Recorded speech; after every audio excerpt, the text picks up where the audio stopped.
The majestic American bison, an animal revered by Native Americans and a national pride symbol of the American West. Once numbering over 40 million, the mighty bison was pushed to the brink of extinction during Western expansion in the late 1800s. Only 325 remained, relegated to limited parcels of land. Populations have since rebounded, but we must ask ourselves, what happened to the bison? Why have we grown to simply accept that bison roam on only a fraction of their original range and are found primarily in parks and reservations? Bison play an integral role in balancing grasslands through soil tilling and seed dispersal, leaving root systems intact to maintain soil health. Yellowstone National Park, established in 1872, has recognized this and shown deep commitment to bison restoration and grassland conservation. Now, 5,000 bison live in the greater Yellowstone area, contributing to one of the largest and most intact temperate ecosystems on Earth. However, even this limited number of bison have outgrown Yellowstone's resources, impacting three sectors of the Montana ecosystem: the people, the wildlife, and the environment. Cattle ranchers and landowners have expressed concern of bison migration onto public and private lands. This results in cattle and bison competing for grazing land and food supplies and has led to bison killings to reduce overgrazing.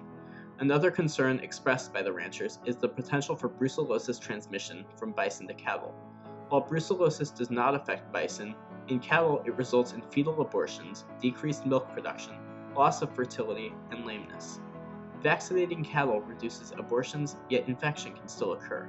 Therefore, effective management is needed to mitigate bison overgrazing and interactions with cattle. Bison symbolize unity, resilience, and healthy landscapes and communities, making their preservation as wildlife in Montana lands significant. These two stakeholders have collaborated to manage habitats, hunting, and diseases in Montana. This has also prompted Native American tribes to conduct research and enhance the continued efforts of bison management. This involves communicating and preserving land and wildlife health through separation of herds, grazing land rights, improvement of cattle vaccines, and sustainable bison hunting practices. More broad involvement to manage these wildlife and land concerns includes these governmental agencies.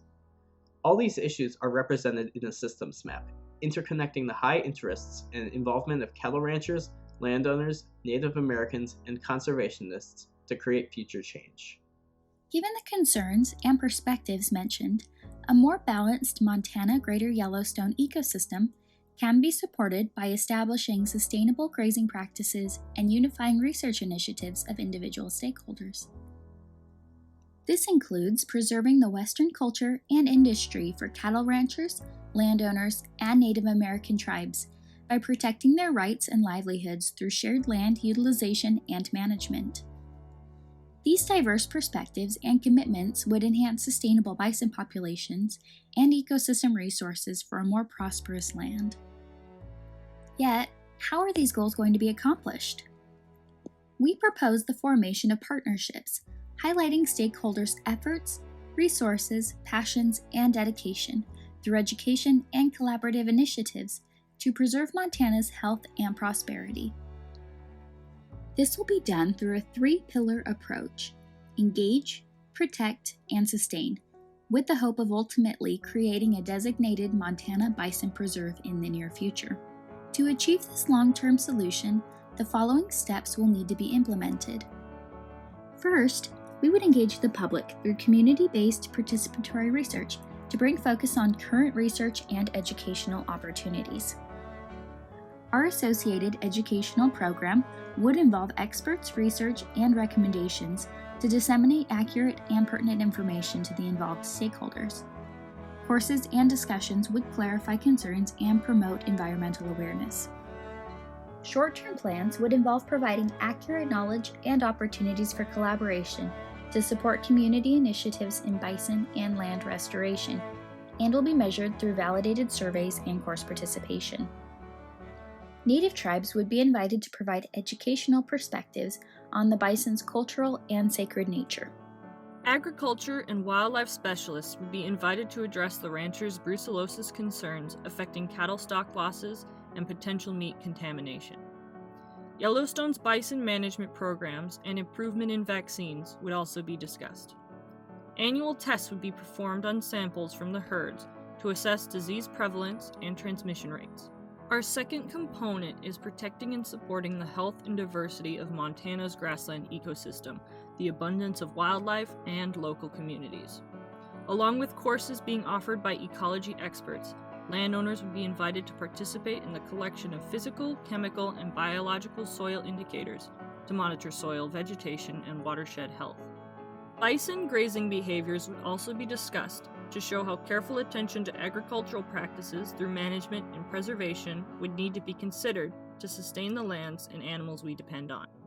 Finally, we'll address the sustainability through hunting and agricultural practices, youth environmental interests, and public engagement to understand agricultural innovations and their implications. Partnering with Future Farmers of America and 4-H would provide youth programs and opportunities to enhance knowledge and skills. The Confederated Salish and Kootenai tribes have also modeled collaboration with local town officials and would be invited to share the uses and cultural significance of the bison to determine local, sustainable, and protective hunting practices. Public perception of bison's importance in ecosystems will be monitored through validated community surveys, while long-term relationships with farmers, ranchers, and future agricultural workers are supported. Implementing education, research, and collaborative interdisciplinary work will highlight Montana's history, culture, health, livelihoods, and landscape to enhance a more sustainable and balanced ecosystem. It will also stimulate the community involvement and support needed to facilitate future goals for a bison preserve.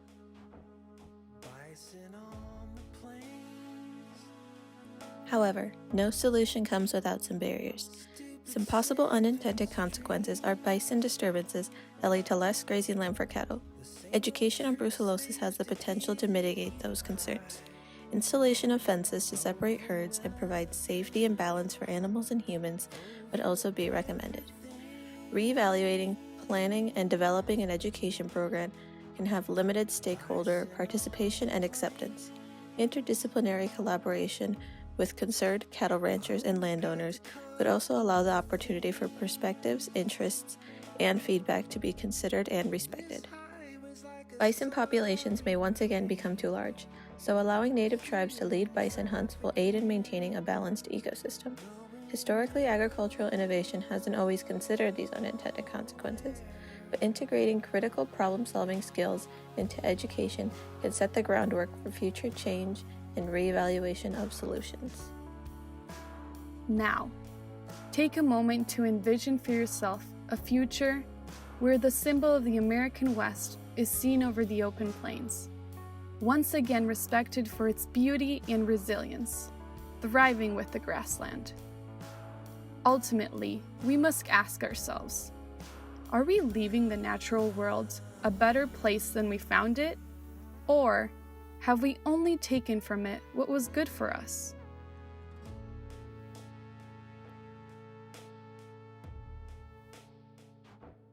Bison on the plains.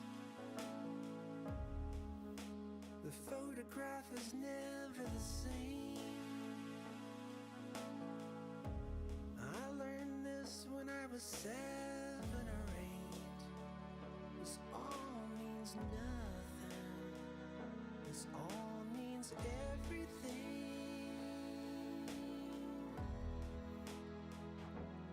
Bison on